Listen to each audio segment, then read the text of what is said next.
rise, because it's always great to see people who put in that time and put in that work find their way into improvement and making sure that they show other people that they're a contender as well. And right now, Strawhat showing that coming into game number 1 here. We're going to see it on PS2 versus Liquid Zone HBox. Now, this is really interesting because we're always talking about with Young Link these projectile games. This projectile game is super dangerous when it comes to Young Link and his heavy combo potential. But now there's an outlier with this match. It's Jigglypuff. This character is the lightest character in the game. It's much, much harder to juggle characters like Jigglypuff, and especially if you can, you now have to do it at much lower percent than originally intended. What does Strawhat have to do in this situation now to change his playstyle? Well, one of the things is more like anti-airs, like that up tilt and putting projectiles in a way that forces the full hops out of HBox to not be so viable. Because one of the things we, when it comes to the Puff matchup in general, is the fact that Puff is one of the few characters with the, like a good enough aerial drift to navigate past the startup of those zoning attempts. As you already saw multiple times, in HBox looking deep, trying to go for a nair to maybe get a stage spike, but gonna just miss and give Strawhat an opportunity to live.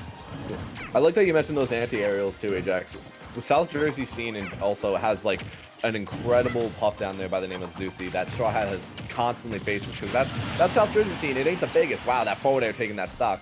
But it ain't the biggest scene in the world. These are the players that are playing each other a lot. So Strawhat and Zeusy have played numerous times. So Strawhat is actually no stranger to this Puff matchup. Now, granted, there's a difference within the players, but within the characters themselves, these anti-aerials are a staple of Strawhat in this match. And it's going to be something that HBox is really going to have to work around with a character like Puff right now. Yeah, I think the big thing for HBox is obviously at low percents, you could be willing to take a few of the arrows, but you got to find where it's okay to take some hits and navigate the trades. Because we've already saw, you know, even as Jigglypuff, you can still confirm arrows or down tilts into combo kills. And good job getting the anti-air with that dash attack, recognizing Strawhat trying to run away, and HBox able to get himself on the board. Yeah, when people talk about Jigglypuff, they talk about this character that's, as we said, the lightest character in the game, very floaty character, a character that is more based off of their like smaller hits that can deal a lot more knockback within the combo strings of each other. But Jigglypuff is like secretly strong as hell. Stuff like that dash attack, again, that forward air taking it out of the fire arrow. But stuff like Jigglypuff's dash attack, even the pound, and even the back air, they're just such strong moves that it's really dangerous and something that you can't really work with against a Puff right now. And even coming from above, Jigglypuff has that possibility for the down air rest at certain percentages. So it's something that really Strawhat now has to be really wary and keep this distance between Jigglypuff, because the Jigglypuff can't do anything when that distance is closed or distance is too far apart. So as soon as Jigglypuff is able to close that distance, it's going to be a really tough time for Strawhat, as we see that smash attack just kill. Yeah, excellent roll read right there. Just kind of recognizing the fact that Strawhat wanted out, wanted to get away. And I agree with everything that you just said when in terms of the way that, you know, if you're playing this matchup, you like your keep away game is so solid while also being able to consistently get the damage on. But as HBox, you have that clutch trump card and being able to go for that rest at some point. So you have to make sure you stop those dares. You have to make sure you keep HBox out just enough and don't get one of those solid roll reads, because at 60%, HBox can steal the game away. Absolutely. And right now, we almost thought that we saw the game stolen away right there with that up air a little bit ago. Just a little under percent there, and this is dangerous. You can't be rolling in too much to Jigglypuff right there, as you said, but that down air just getting it. Yeah, that's one of those situations where if you're HBox, it's like, okay, I want to try to drift away, but the good call from Strawhat putting out the lingering down air, recognizing HBox wanted to come up and be a bit aggressive, or at least just cover the option of doing so, and that worked out. So Strawhat able to take game number 1, a very close game at that. Like, even though Strawhat had a majority of the time to lead, HBox was able to get it down to last stock. So see if we see any adjustments or if we just ride it back to PS2. Yeah, you also said it yourself, like that lingering hitbox of that down air is just so, it stays out for so long and basically stays at its same knockback percentage and damage for the entire time. And it's just such a dangerous move because it almost like, it doesn't bring Young Link down super quick. It kind of actually makes him a little floaty in the air for a little more and makes him a little more airborne. So to keep it out right above ledge right there when he assumed that HBox's go-to option off that ledge was going to be a jump to drift back was a great play there coming out from Strawhat. Absolutely fantastic play. Hungrybox, as you said though, Hungrybox's entire game plan here is needing to keep these distances. when necessary, though. He sees that he has these down air possibilities coming out. Young Link is a little smaller character, so these down air to rest combos may not be as confirmed as other characters. However, we saw it there in that final stock, going for more of these down air to throw combos to really start off that percentage was really great play there coming out from Hungrybox.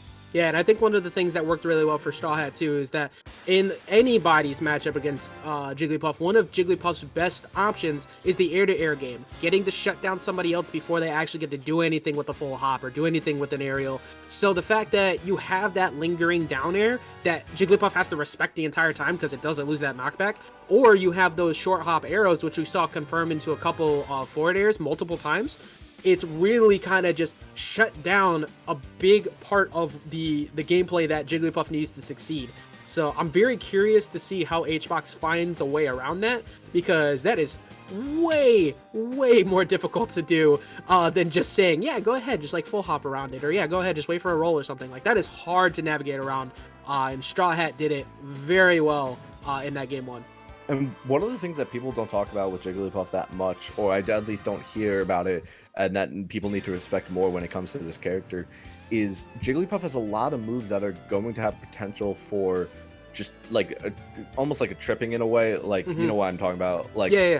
Strawhat needs to be on top of his tech game with this character, because stuff like these weak hit forward airs, and there's actually a confirmed combo at certain percentages off ledge to get a rest off of just like 3 aerials. And it's such a dangerous thing that Strawhat was doing a really good job there of not being too pressured on ledge and getting to be able to tech on the ground whenever necessary.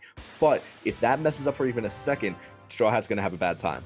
Yeah, 100% agreed on that statement too, where you have to be careful with that, because fair to soft hit fair at the right percents can lead to rest, and we've seen HBox multiple times throughout his tournament runs that he does literally steal a game away at high percent because he caught somebody in an air-to-air. So as Young Link, you have that nair, you have the aerials and the bombs to try to like mitigate that as much as possible. We'll see if maybe HBox is able to get that this time. I'm curious as to where the stage pick is though, because I don't know enough about this matchup to know where they would counterpick to. But PS2 definitely seemed much more in favor of Young Link. 3, 2, Looks like Town and City, is it? Yeah, Town and City going for this game too. Hungrybox's pick here. What do you think of this pick, Ajax? I kind of like it because, as we talked about at the beginning, HBox is a pretty big fan of FD. So not only do you get the FD portion of the stage, but you get a little bit of platform navigation to escape to if you really need to avoid some of this projectile game. So, and also in that center stage platform too, if you happen to catch somebody with a sing, and then you get a falling up air into another sing, you can get a rest combo off that center platform. So on paper, it seems like a good idea for HBox. Still pretty much playing out exactly the same way as we saw in the last game where Strawhat was controlling the pace. But I definitely understand why you went here by comparison to back to PS2. That's going to be it. We saw earlier Bowser is able to live those, but Jigglypuff not so much. Getting that confirmed into fair is pretty much going to be a kill almost every time. Yeah, absolutely. Right now, Strawhat doing a really good job with these projectiles in this game right now. Dropping these bombs, these Z-drops, doing a really good job and really in the favor of Strawhat right now. Not letting Jigglypuff get above him. One of the most dangerous places you can be with Jigglypuff is above your opponent, because you never know with how many landing options this character has. Excellent lingering there. That move lasts so long, man. It lasts so long. It is so powerful. Like, and it has just such easy gimp ability. Yeah, that was 100% needed by HBox in this situation too, because you're already at 48. You're already like taking a lot of tick damage and trying to find your way in, and then you just snag a quick stage spike, catching Strawhat off guard. That's not only tilting to Strawhat, but very momentum pushing for you. So great job from HBox, able to get that edge guard. Let's see if he's able to get anything else out of it. Was that a Jigglypuff F-tilt? Yep. I don't think I've ever actually seen that move. F-tilt is very rare. It doesn't come out a lot with most Puff players. And that forward air, again, great job with these projectile confirms into these forward airs. But yeah, that F-tilt is not used that much. It has a decent bit of range, but you just have overall much better options to come out. Just even something like a weak hit of forward air or short hop nair is just so much more useful. And we saw it. I told you, these tech situations, man. It's just confirm after confirm after confirm. absolutely beautiful, because and this, like, not only again is that great momentum for HBox, but you start to get into the head of Strawhat. You start to force Strawhat to buffer out some of those rolls where you could possibly punish it with a dash attack. We've seen him do it a lot. But the damage, the consistency of the combos from HBox has been so good. Forward throw's gonna get a good position though. Oh, great drag back aerial with that neutral air there. Just great job in the air coming from Hungrybox right here. And this is a really bad situation for Strawhat. And that's the jump! Coverage. Strawhat is forced to have to go for the up B, but HBox not in position to punish it. So Strawhat able to get by. That was such a dangerous situation that comes from Strawhat. Oh, wow. The boomerang doesn't matter, though. Doesn't even matter. But oh my goodness. Like, I don't know if you pressed something or it was just a really long time to get out of stage. But either way, the fact that the boomerang was still able to be confirmed afterwards into the up B. Great job from Strawhat recognizing that, because most people would just get really mad that they accidentally stopped a free punish into a kill. Thank you, Tyranitar. I'm pretty sure that's not how it's said, but it's close enough to Tyranitar that I'm gonna call you that. Tyranitar. It's gotta be such a weird situation too, because like just looking at it immediately, like already feels like it's gotta be something with just like that ultimate online play, man, you know, just like that difference in connection. It feels like HBox kind of put in that input a little too late or too early there, and the game kind of buffered it a little bit. And like you said, it's crazy that just because Young Link stuff, that boomerang, which most people would have considered a misinput in that situation, still could lead to the confirmed kill. I almost thought it was going to SDI out of that and still live for a little bit longer, but we're going into this game 3 now with HBox down 2-0 to Strawhat. Ajax, what has HBox got to change up in this situation right now? I just realized the fact that, like, if you're a character who is able to confirm a kill still even after you screw up like a shield breaker or a missed rest, you're privileged. That's all I'm saying. But I think a big thing with HBox is somehow finding a way to win more of these air-to-airs. But it's, again, it's so difficult to do. You have to try and find a way to not only beat a very good Young Link Nair, but you have to navigate around the fact that even if you got that air-to-air, that boomerang is most likely on its way back. So I think if HBox can find a few more of the defensive options, like maybe some of these jumps or maybe some of these like spot dodges from Strawhat, possibly take the game away. Unfortunately, not going to get the kill once again, getting that jump, but that was a much more awkward spot compared to last time. See, we talk a lot about stage control with this game because stage control is one of the most important oh wow, that's an SD on Strawhat's part there. But as I was saying, we talk about stage control a lot because it's one of the most important aspects of any competitive play within this game. However, a character like Puff doesn't care as much about stage control because just their off-stage game is so good compared to their on-stage game. Good DI, by the way, from HBox right there. That was a hard situation to adjust to. It's much better for this character to be off stage in these kind of situations than it is on stage in some ways, especially with Strawhat, who really likes to use this tether grab. Wow! My man, just after the forward smash, Mistech just stood like, all right, look, we already know what's gonna happen. Just come on, just get over here. Let's just get this over with. That was a great rest on HBox's part, just chilling. And even so, even if Strawhat happens to just neutral get up in that spot, it's fine because you're still in a position where you can maybe react to a ledge trap. These are the things I was gonna say to keep HBox. I want to see more off stage, but he's doing just a great job of just controlling this game right now. Strawhat finally starting to get some inputs in, finally starting to get some moves out and actually get some offense going.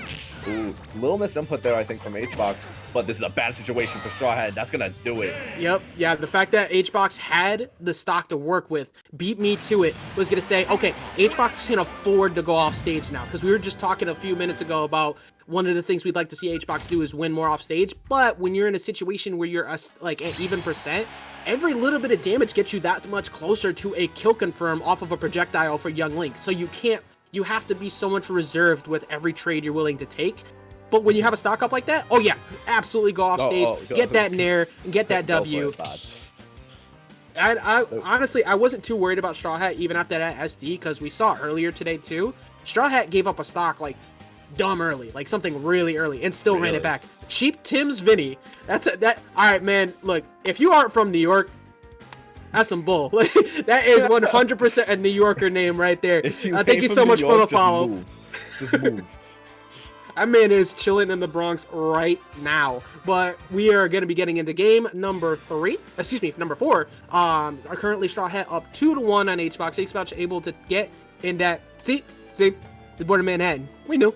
We already knew. Just to update our viewers, also regarding bracket, we're now seeing Mr. Brody Lee beat Slade 2-0 in that losers round 3. And just beat Penn 2-0 in that losers quarters. My man's DDD is something. Like, he literally, he lost 2-1 to Strawhat. And it's one of the worst matchups on paper in this game, and Strawhat made it look like that. Listen, Mr. Brody Lee is the exalted one, bro. You gotta join Dark Order, bro. That's all I'm gonna say. But, so, that means now, after this match, that losers semis match is going to be the exalted one himself, Mr. Brody Lee, versus Amaryllis. I'm actually looking forward to that because when you look at matchup charts, right? A lot of people are lying, but occasionally when you look at them, you see something that looks like a consistent truth.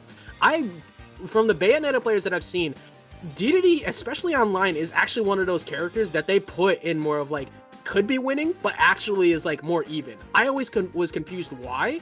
And then I remembered, oh, right, they can't kill DDD. So I'm actually very intrigued to see that matchup because if Brody Lee was able to not only get by the very solid gameplay that was Slade's Yoshi, but get past Penn as well, who was a defensive machine, I'm very much looking forward to seeing that set once we're done with this one. Currently, they're deliberating on where they're going to go for a stage pick. Yeah, I'm just letting you know with that Brody Lee match, man. All you're going to hear from me are wrestling references. I'm just going to spew them out left and right. I'm going to be like Stu, the announcer, up in here. You've got me up to the Attitude Era, and that's it. The wrestling stopped being... Like, the most recent thing that I've enjoyed about wrestling is New Day. And that...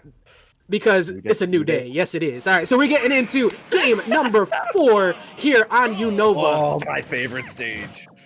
I was saying earlier, Collision has the best rules stage list because y'all have Unova. I have been preaching for the stage to be legal for so long, and I don't get why it's not. Listen, not only is this stage just good with the platform placements and everything, because of the ledges, this stage is a legitimate counter pick.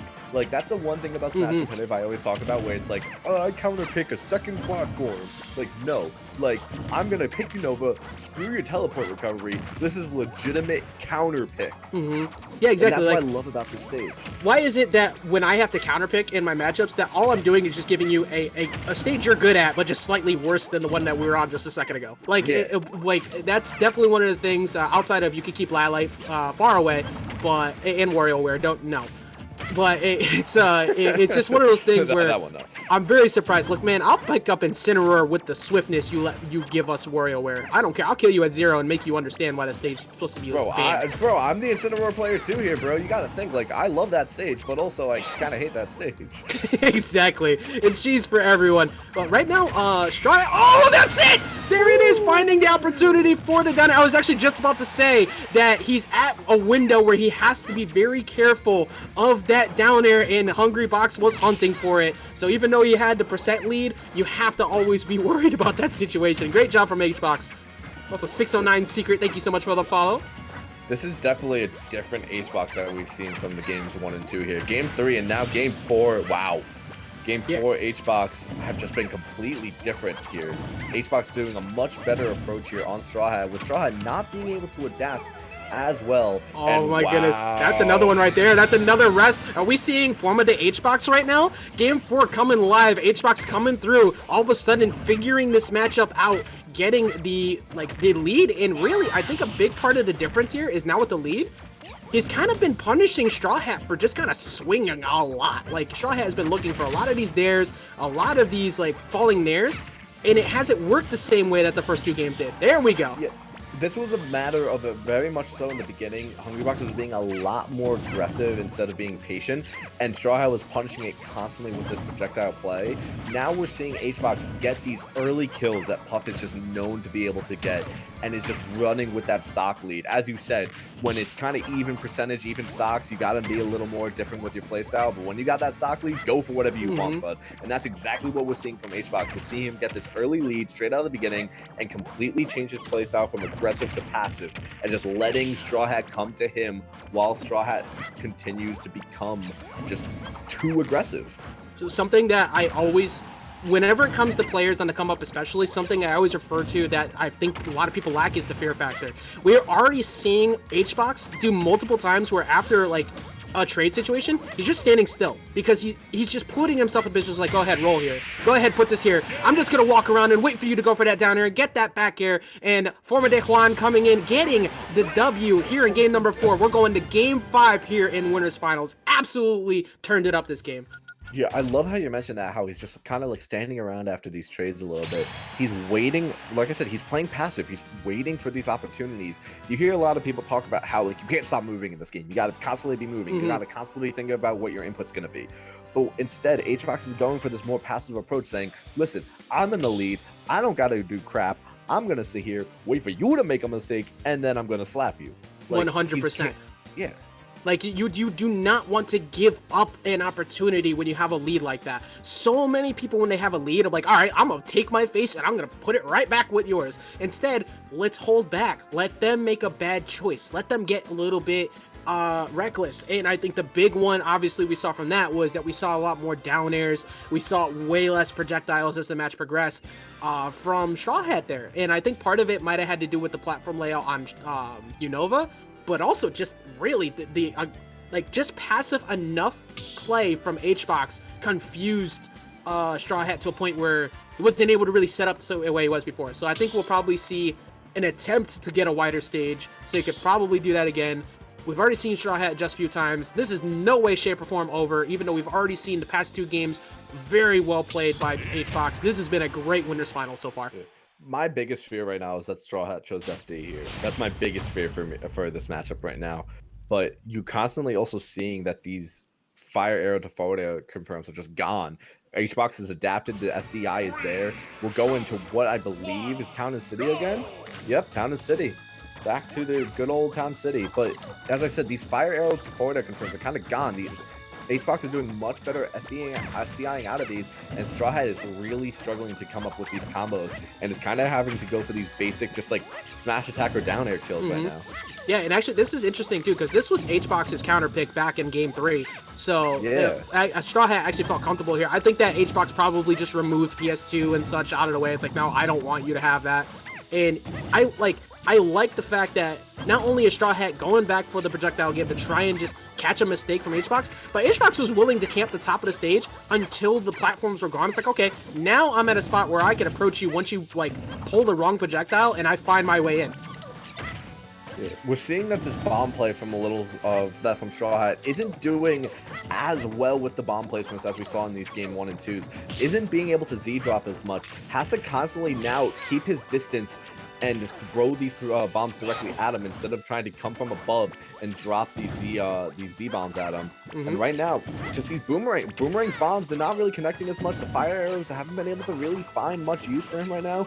Does Strawhat have to change up his playstyle here? Does Juan have the read on Strawhat? Possibly. And also, I don't know if you noticed it before, but like it seems like HBox is carried over that fear into this game, and the rust from the dare is going to connect once again. What you saw before at the ledge, Strawhat jumped and air dodged to the platform because he was too afraid of rolling in, and that is just another thing. Like, this game has continued to progress where HBox seems to have put the defensive fear into Strawhat. Strawhat has to find these arrow into fair conversions like you saw, like he was able to get before. Otherwise, we're probably seeing this go into favor of HBox. Right now, again, we're seeing it. Hungrybox playing really passive, telling Strawhat, come to me. I don't have to do crap. Like, I'm the one controlling this game right now. I got the timer, I got the stocks, I got the percentage. So you're gonna come to me, or we're just gonna wait this game out. And Strawhat, being this projectile-based character, is having a really tough time right now. And all it takes is 2 moves like that. Oh my god! That was just such a swift reaction at finding one gap in the window of where the arrow was, going off stage immediately and getting not only the dare, but immediately making sure Strawhat had to tech multiple times, and that's going to close out that stock, and still living after that fair to HBox with a very comfortable lead right now. Yeah, right now Strawhat is really struggling here. Has to change up something here. Can't be too aggressive or HBox is going to really counter it. The short hop nair out of shield. Is there better options for that with that kill? Your puff at 138 finally that up tilt killing in the center stage. But is it already too far gone for Strawhat, or can he come back from this devastating lead by Hungrybox? I'm almost willing to put money down that this game ends on a roll read rest. Like, you see the way that HBox is starting to catch some of these spot dodges in some of these other positions. Don't do it. Oh, he caught the jump.